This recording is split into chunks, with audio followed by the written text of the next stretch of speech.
All right, let's talk about something that creates so much needless stress for expecting parents, and honestly, a lot of heartbreak for our furry friends. We're going to dig into the myths surrounding cats and pregnancy and, separate the fact from the fear. It's just devastating, but this happens all the time. This incredible, joyful moment in someone's life gets overshadowed by fear, and a beloved pet, a member of the family, ends up losing its home. And it's all based on a huge misunderstanding. Now, if you've ever felt this panic, please know you are not alone. It's such a common worry, and it's usually fueled by some pretty scary things you can find online. But the truth is actually so much calmer than all the myths, and we're going to break it all down right now. So, what if we just flip the script on this whole fear thing? What if the changes you're seeing in your cat aren't a sign of danger at all, but a sign of how incredibly tuned in they are? What if they're not a threat, but more like a tiny furry witness to the whole journey? And that leads to our first and maybe most surprising point. A lot of the time, far from being a risk, cats actually become even more affectionate, almost protective when their person is pregnant. They kind of step into this new, very unexpected role.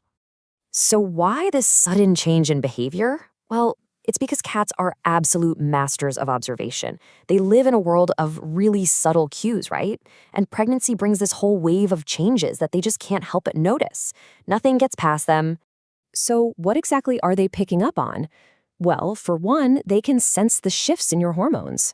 They notice that your body temperature is a little bit higher, which, makes you an even cozier spot for a nap. And they can even smell that your personal scent has changed.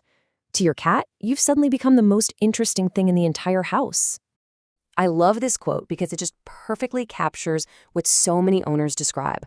Their cat, who maybe was a little aloof before, is now this constant, quiet little shadow following them from room to room. It's not threatening at all. It's more like having your own tiny, furry security guard on duty. But it gets even better, because their comfort isn't just about them being there. There's actual science behind a cat's purr. It's not just a happy sound. It has a real, tangible, and beneficial effect on our bodies. So get this, a cat's purr vibrates in a frequency range between 25 and 150 hertz. And that's not just a random piece of trivia. That specific range has been studied for its pretty amazing therapeutic effects.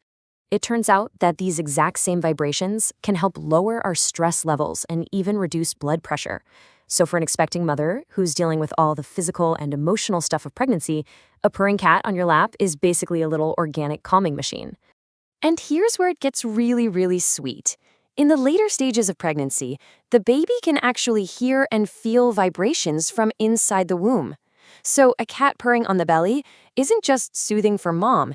It might just be one of the very first gentle, calming sensations the baby ever gets to experience. Okay, it's time. Let's tackle the big one. The one scary-sounding word that is the source of all this fear.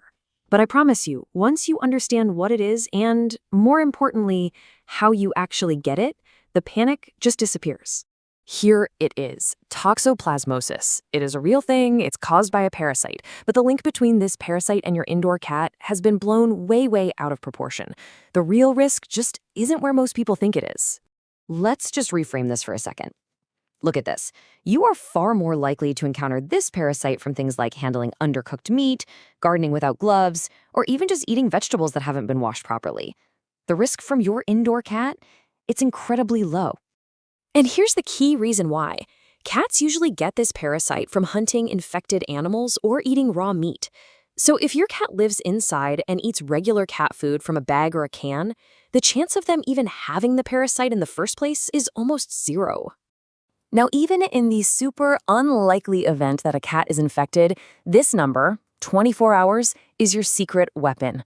The parasite's eggs, which are in the feces, don't even become infectious until they've been exposed to the air for about a day.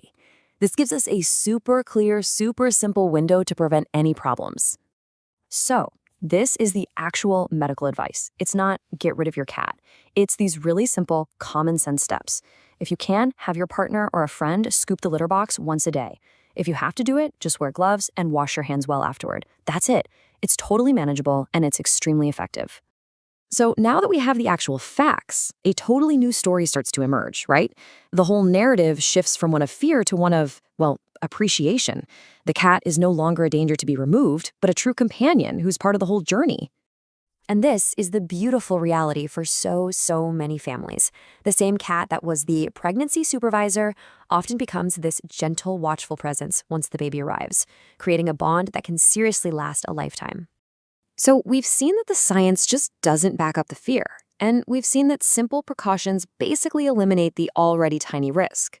So if the cat isn't the problem, what is the actual danger we should be worried about here? That's it. Misinformation. That is the real danger. Not a loving family pet, but an unfounded fear that gets passed around without any context, causing so much unnecessary stress and literally breaking up families. Knowing the facts is the best way to protect everyone involved, both the people and the pet.